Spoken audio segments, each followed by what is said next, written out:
大家好，我是 Olive Branch Allen.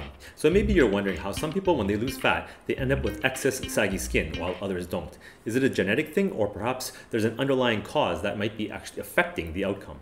If you're trying to lose fat, but you're concerned about this issue, then you should watch this video to the end. To cut straight to the point, the answer is yes, you can get unwanted saggy skin from fat loss.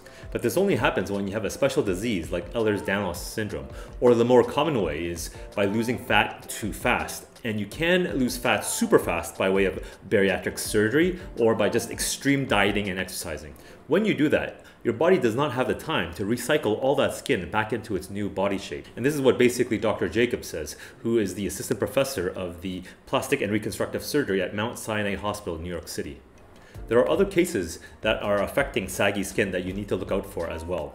Collagen and elastin are two types of protein that's found in the dermis of the skin. That's the part of the skin that's just beneath the surface. They are what makes your skin plump, bouncy, taut, and elastic. Now, unfortunately, as we do age, we produce less and less of them. This is why aging is associated with wrinkles and sagging skin. Another factor that can affect the sag of your skin is UV damage from the sun. We did an entire video just on this topic, so I do recommend that you go back and watch that. But in the end, yes, more UV damage the skin is, the more elasticity your skin will lose.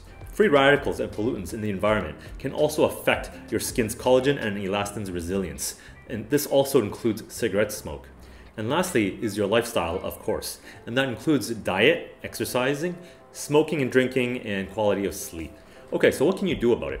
Number one is diet and exercise, as I've described about it throughout my channel, which allows your body to reach your ideal body weight gradually so that you can avoid the drastic fat loss that can result in excess skin.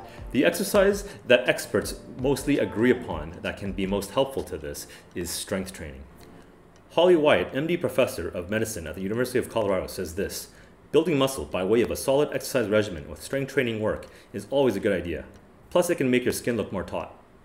Dr. Jacobs further notes that gradual weight loss seems to be the best at preventing loose skin in the first place. So if you have some fat to lose, it's better that you do it sooner rather than later, because then you'll have aging that makes your skin a lot more saggier, especially when you're losing fat then. Supplements and creams may help. DMAE that can be found in some facial creams have been shown in some studies to help firm up the skin. And cocoa butter, as well as coconut oil, also have been shown in some studies to help firm up the skin when applied directly to the areas of loose skin.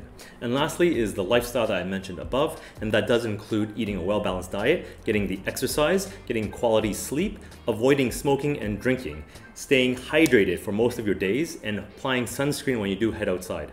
If you are curious about a more drastic approach to solving sagging skin, like doing surgery, then you should know that that is considered a very invasive procedure.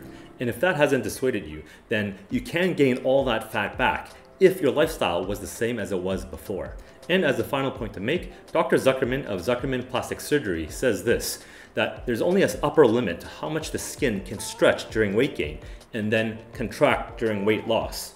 If pushed beyond this limit, then the skin will never actually contract back to the way it was before. That's why it's essential that you don't get too fat. And if you do, you want to start losing fat gradually, and earlier the better. To sum it all up, I'm going to quote from the famous American statesman Benjamin Franklin: "An ounce of prevention is worth a pound of cure." And that can't be more true than in this regard. That's it for today. I hope you found that helpful, and as always, please leave any questions or comments below, and I'll see you next time.